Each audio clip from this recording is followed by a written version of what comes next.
Би нэг зөвхөн нийгмийн даатгалд хамт ажиллаж хийсэн хоёр томоохон ажлыг нэрээ. Нэгдүгээрт Солонгосын тэтгэврийн албатай нийгмийн даатгалын ерөнхий газрын дарга байхдаа Эрдэнэ тухайн үед би нийгмийн даатгалын ерөнхий газрын хамтын ажиллагааны орлогч даргаар ажиллажсэн.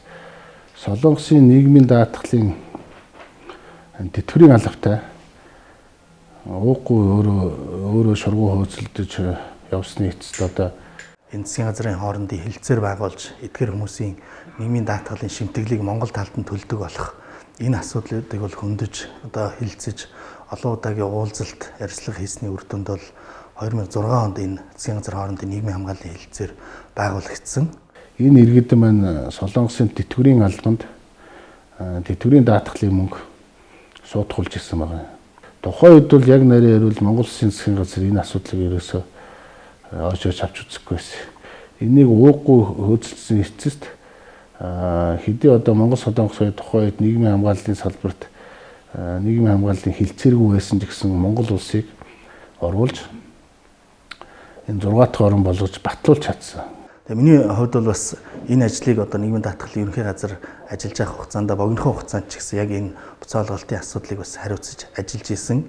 Тэгээ манай иргэд бол бас тэнд ажиллаж гад хуримтлуулсан мөнгөнийхөө одоо үр шимийг хүртээд бас нилээдгүй мөнгийг ингээ өөрийнхөө банкны дансууд руу шилжүүлж авч исэн. Тэгээ энэ бол бас тухайн иргэндээ ч одоо ач холбогдолтой ийм үр дүнтэй ажил одоо болсон.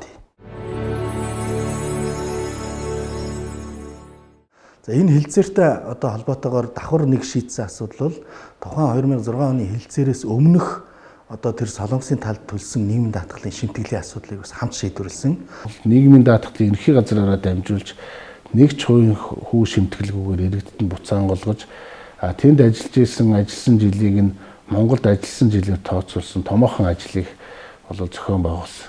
За энэ хүрээнд бол нийтдээ нэг 14 тэрбум гаруй төгрөг бол Монгол улсад орж ирж тэр ажиллаж хөдөлмөрлөж жагаад одоо Монголдо буцаж ирсэн иргэдэд бол олгогдсон байгаа. Ийм сайхан ажлыг бол үнэхээр одоо төр засаг манай засгийн газар үйл тоогоод яхад нийгмийн даатгалын ерөнхий газрын хувьд даргын хувьд олон дахин хөөцөлдөж ээж Солонгосын тэтгэврийн албаны даргаыг урьж ойлгуулсны эцэст энэ ажил бол бүтсэн юм аа.